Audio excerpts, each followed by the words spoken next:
I already talked about the Hollywood TV series Silicon Valley. That was 1970s here at largely in Katipunan Avenue, Quezon City, along ADMU, Quezon City, Ateneo de Manila University, Quezon City, and Miriam College. Actually sa front nila, dyan sa area na yan. So, Silicon Valley is about Google, as you can see in the TV series. Then may Google team at Katipunan Avenue. And then across Aurora Boulevard, Katipunan Avenue, doon nakakarating din sila ron. Yan yung mga companies dyan sa harap ng sa area ng Ateneo de Manila University. Yan yung mga companies na land companies, na computer companies. Their teams about they're thinking of to make new tech companies, to create tech companies, startups. This will be bought or acquired by Google or will be part of Google team. Yeah, so everything. Yan yung mga companies na sometimes na featured sa documentary videos ni Miss Hannah Fry. Yung mga companies din sa yung teams dyan ng mga companies na yan na they were planning tech companies for the whole Google network of tech companies. So yan yung mga talks ni documentary videos ni Miss Hannah Fry, UP Diliman, Ateneo de Manila University, and then Miriam College, and then tawid ng Aurora Boulevard, medyo sa nagpas lang ng kanto, meron din siyang documentary video dyan na yung sa mga medical imaging devices, scanners, monitors used in medical imaging devices and or scanners. Dyan yun. And then diretso na siya sa kanan, mula pa ano na pa Pitwaso na sa Project 4. Pitwaso meron din doon halos same documentary TV series na episode, and then doon na shooting. So yung Silicon Valley TV series, dyan yan sa Katipunan Avenue, yung mga parties, dyan nga yan sa may area ng Project 4 sa Katipunan Avenue. Dyan yung mga parties. And also at, of course, Katipunan Avenue na from Aurora Boulevard, Ateneo de Manila University sa front. Dyan sila sa front ng Ateneo de Manila University. Area sa front sila. Mga parties and tech companies. Nag-uumpisa pa lang yan, nabutan pa nila na inaano pa lang yan, inaayos pa lang mga roads dyan, na-construct pa lang. And also, in that area, nung may roads na yan, kumbaga city buildings na siya, kumbaga high-tech na, dyan din yung TV series na Reboot the Guardian Code, if I may mention about it. And then nga, mention ko siya na may other podcast videos. Silicon Valley moved to Robinson's Homes East. Nandun na kami that time. Sa Robinson's Homes East, Antipolo City. And then, nandun nga sila, sabi ko nga, mga malaking bahay dyan, housing lots. And then, sa what is now, San Jose Heights, start na niya dati, San Jose Heights, yan sa loob ng pinaka-Robinson's Homes.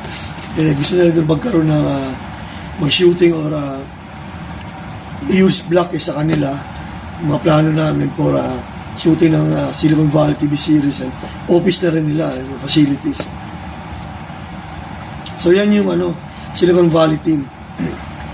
And then yung nga, may mga issues nga na sabi ko about nuclear research, nuclear reactors research, large hadron collider research.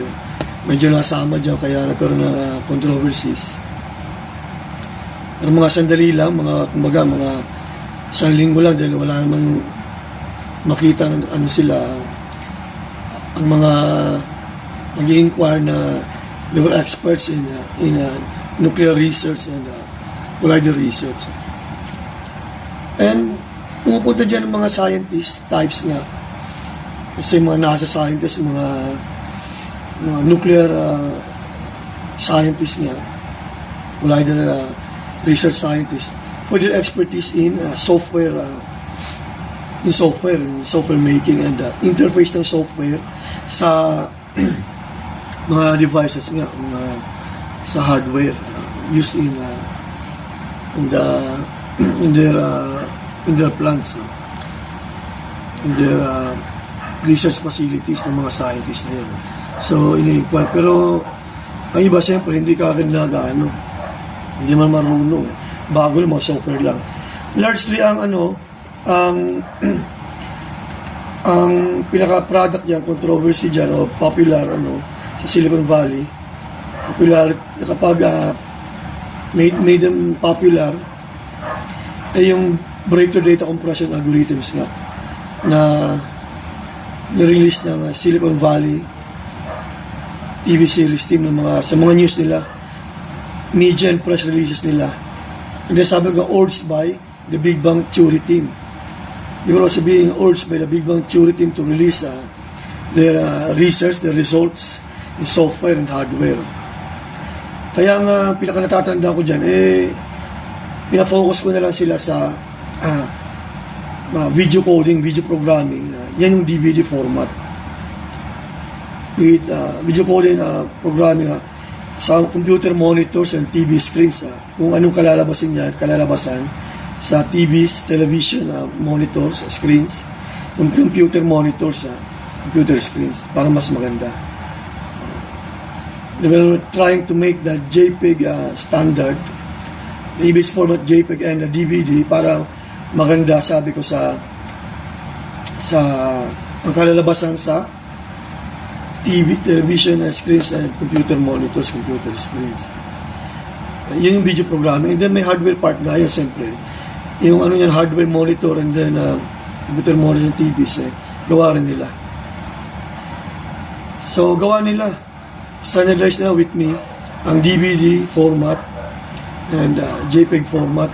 Previously with me, GIF, G format, and others. And then yun nga, FLB, kung mag-research niya search niya sa Google, family Apple, mga gawa rin namin.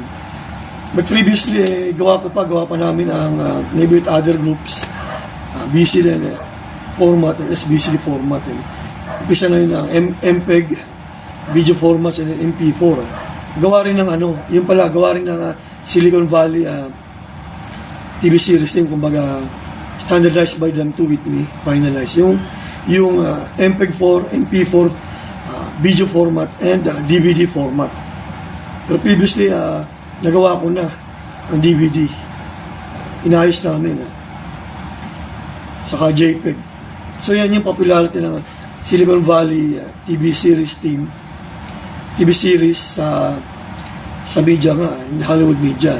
Napapanood yung ngayon in years ago. So diyan kami sa may Robinson's Homes East. Hindi pagpakyat ka from highway, kumbaga diretso ka, nasa kaliwa mo yung Robinson's Homes Gate. Dire-dire yan yung mga sa TV series before. Kung nakalagpas ka dyan, Robinson's Homes East pa nga yan, tingnan mo sa kaliwa, Robinson's Homes East.